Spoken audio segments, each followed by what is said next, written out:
Do I get second goes at it? Oh yeah, you can have as many goes. The psychologist Chris French thinks there may be a simpler explanation. He has devoted his career to investigating claims of the paranormal. And now he has set up this test for dowsing, a properly controlled double-blind trial. In each of these rows, just one container, chosen at random, holds a bottle of water. All the rest contain sand. Neither the dowsers nor the tester are allowed to know where the water is until the boxes are opened. So there are no unintentional giveaways. Have another go. Safeguards like this make the double-blind trial one of the crowning achievements of scientific reason. Okay, put it on the end one then. Number 6 again. I'd say so. Okay. Right. What you'll typically find when you talk to dowsers is they'll give you lots and lots of anecdotal evidence, lots of stories about how they discovered a leak in their neighbour's pipes and so on and so forth. But there are always other possible explanations there. Yes. What we're trying to do is set up conditions which would rule out any of those other explanations. But then we get down to the very fundamental, basic issue: can the dowsers actually do what they think they can do? Yes. Okay. I think it's 4. I think it's 4. So shall we see how well you've done? This is sand. In that case, I can't do this. This is the waters in number 5. Sand again. This time, guess was bin number 3. And this time you're correct. That's water. I'm afraid that's sand. Yes, well actually there are 2 possible ones. Final trial, it's sand again, I'm afraid. In that case, I'm 100% wrong again. Well, you got 1 right out of 6, which is what we'd expect by chance. So far, they're performing pretty much in line with mean chance expectation. In other words, guesswork. Yeah. So no one has scored more than 2 hits out of 6. 3. 3. The people you've been testing, do they understand why they're being put through the double-blind procedure? I think once we've explained it to them, then they appreciate why someone who is perhaps sceptical or doubtful about their claims would see that that was necessary. What's interesting is it doesn't actually tend to dent their confidence at all. Which suggests that they're completely sincere. I think they are completely sincere. Yes. And they're typically very, very surprised when we run them through a series of trials and actually say at the end of the day, well, your performance is no better than would expect just on the basis of guesswork. And then what typically happens is they'll make up all kinds of reasons, some might say excuses, as to why they didn't pass that particular test. I feel the whole test is wrong. I'm shocked beyond words that this has happened. But I did say from the outset, couldn't we just sort out some grey blocks and some scaffold boards so that I can walk above it, which is what I would routinely do, and I've done for 40 years. Who knows where or what bottles were in what tubs. That's the whole point, isn't it? That's the whole point. But if you understand dowsing like I do, you'll understand that everything leaves an image.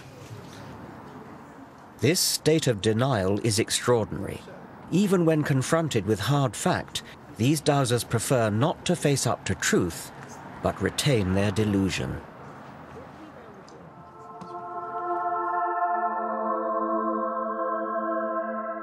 Rather than adapt to evidence, many of us, it seems, remain trapped in ways of thinking inherited from our primitive ancestors.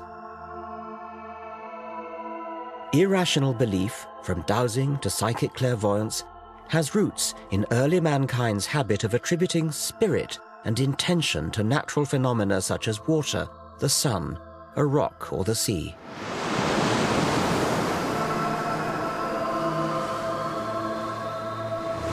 The sea has often been thought to be a malevolent force actively out to get you. In 480 BC, King Xerxes of the Persians built a pontoon bridge across the Hellespont, and a rough sea came and wrecked it. And King Xerxes was so furious that he sentenced the sea to 300 lashes. I wonder whether there's something of King Xerxes in all of us to this day. We don't want to believe that things just happen. We want to believe that there's some kind of deliberate intention behind everything, even where inanimate objects are concerned. And perhaps that is the key to humanity's belief in the supernatural.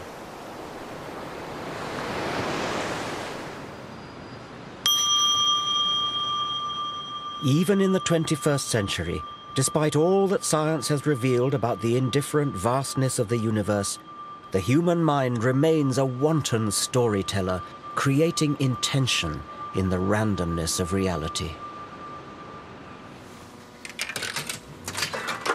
The delivery of rewards by a one-armed bandit is determined at random, but many gamblers want to think that what they do can increase their chances of winning the jackpot.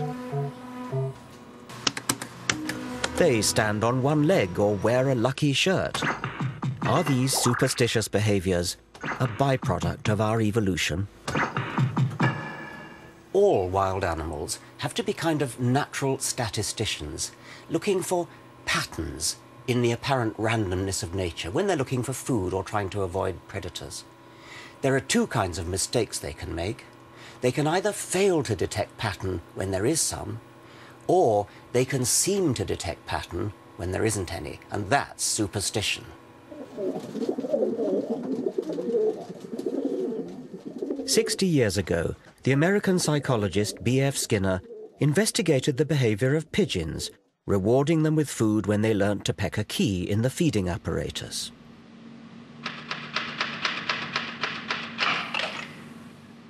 But then Skinner set the apparatus to reward the birds at random. Now the pigeons just had to sit back and wait. But that isn't what they did.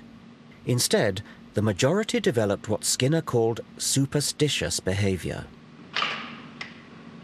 When an individual pigeon, for example, happened to look over its left shoulder, and the reward mechanism just happened to click in at that point, it would have got the idea that it was looking over the left shoulder that had got it the reward, so it tried it again.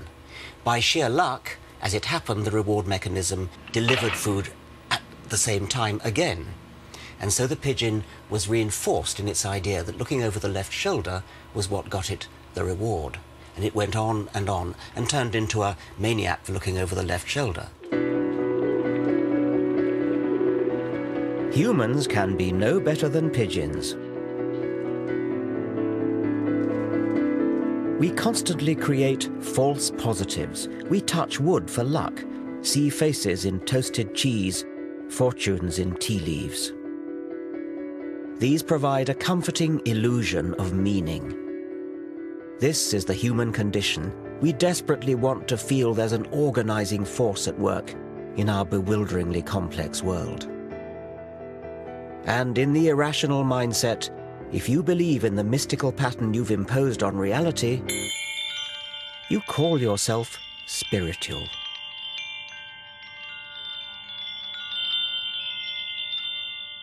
Spirituality is a prized commodity.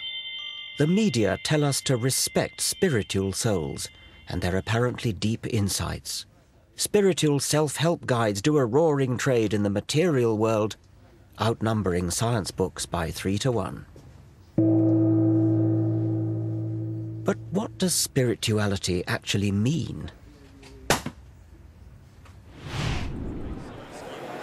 So please take your seat and please come slowly and gently so that we can start the proceeding without losing time.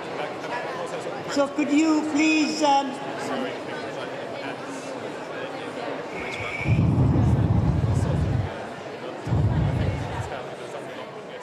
Satish Kumar is the editor of Resurgence, an ecological magazine at the sandal-wearing end of the Green Movement, and he counts amongst his many fans Prince Charles and the Dalai Lama.